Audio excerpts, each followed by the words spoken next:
এসব কি হচ্ছে? তুই এটা কি করলি? তুই মাফিয়া কিং এর চেয়ারে বসেছিস, তুই তো এবার শেষ।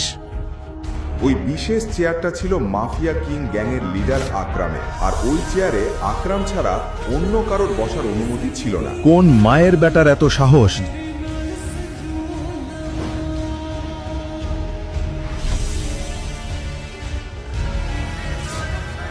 যে মাফিয়া কিং এর চেয়ারে বসেছে? স্যুট বুট পরা, হাতে দামি সিগার নিয়ে স্বয়ং আকরাম এসে হাজির হলো। অ্যালার্ম শুনে সে বুঝেছিল কেউ মাফিয়া কিং এর চেয়ারে বসার সাহস দেখিয়েছে। তুই কে? তোকে এখন আকরামের রাগ থেকে কে বাঁচাবে? স্যার, আমাকে মাফ করে দিন, আমি এই চেয়ারটার ব্যাপারে কিছুই জানতাম না।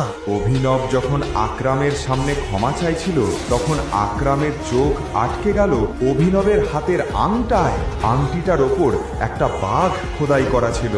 আংটিটা দেখে আকরামের মুখের ভাব হঠাৎ পাল্টে গেল। রাগের জায়গায় চোখে মুখে ভয় ফুটে উঠল। আংটিটা দেখে আকরামের যেন পুরনো কিছু মনে পড়ে গেল। টাইগার, আমাকে মাফ করে দিন। আমি আপনাকে চিনতে ভুল করেছি। আমি সত্যিই দুঃখিত। আরে আকরাম কাকা, আপনি এই ভিখারিটার সামনে হাত জোড় করছেন কেন?